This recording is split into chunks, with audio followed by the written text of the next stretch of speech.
सगळ्यात पवित्र अशी गोदावरी नदी आपल्या नांदेड शहरामधून गेलेली आहे आणि त्याच गोदावरीवर विष्णुपुरी प्रकल्प आहे, शंकरराव चव्हाणांच्या नावाने असलेला तो प्रकल्प आहे आणि त्याच प्रकल्पाचं पाणी नांदेड शहराला प्यायल्यासाठी वापरतात। पूर्ण नांदेड शहराची तहाण्याची भाग पूर्ण तहान ते डॅम भागवतो आणि आपण पाहतोय की त्या तलावाची काय आज अवस्था झालेली आहे। संपूर्ण पाण्यावर जलपर्णी वाढलेली आहे आणि नांदेड एवढ्या मोठ्या शहराची जेवढी पूर्ण घाण या गोदावरीमध्ये जशीच्या तशी सोडलेली आहे, कुठली त्याच्यावर प्रक्रिया नाही, त्याचं शुद्धीकरण नाही, असं मला वाटतं। एवढी घाण त्या पाण्यामध्ये सोडून हे महानगरपालिका एवढ्या म्हणजे लोकांच्या जीवाशी कसं काय खेळू शकते असा आपल्याला म्हणजे प्रश्न पडतो। गोदावरीच्या जर काठावर गेलं, आज जर आपण जाऊन काठावर उभं राहिलो तर 1 मिनिट आपण शांतपणे गोदावरीपाशी उभं राहू शकत नाही। तसं तर आपल्या या भागातील लोक अमावस्या पौर्णिमेला दर्शनासाठी त्या गोदावरीला येतात, पण त्या गोदावरीच्या काठावर जर 1 मिनिट उभं राहिलं तर माणूस बिमार पडेल, एवढी दुर्गंधी त्या ठिकाणी पसरलेली आहे।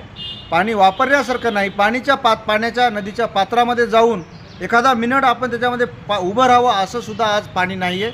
हे सर्व नांदेड महानगरपालिकेचे जे अधिकारी आहेत, आयुक्त आहेत, त्यांच्या हाताखालची जी सिस्टीम आहे, जेवढे काय अधिकारी कर्मचारी वर्ग आहेत, हे सगळेजण केवळ आणि केवळ भ्रष्टाचार करणे, आलेल्या योजनेतला पैसा फक्त काढणे, लुबाडणे, प्रचंड भ्रष्टाचार करून सरकारला लुटणे हा एकमेव कार्यक्रम नांदेडच्या महानगरपालिकेच्या अधिकाऱ्यांचा सुरू आहे।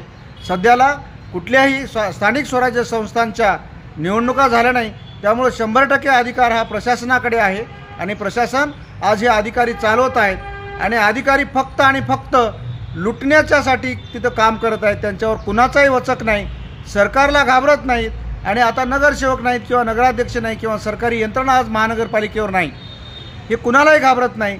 तर खऱ्या अर्थाने नांदेडच्या महानगरपालिकेचे आयुक्त आणि त्यांच्या सर्व संबंधित अधिकाऱ्यांची रीतसर चौकशी व्हायला पाहिजे।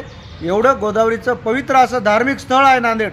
आज 100, 200, 500, 1000 किलोमीटरवरून नांदेडच्या गोदावरीच्या दर्शनासाठी लोक त्या ठिकाणी येतात आणि जर आपण जाऊन पाहिलं, जनावरंसुद्धा पाणी पिणार नाहीत, एवढी घाण अवस्था आज त्या गोदावरीसारख्या पवित्र नदीची करून ठेवलेली या लोकांनी।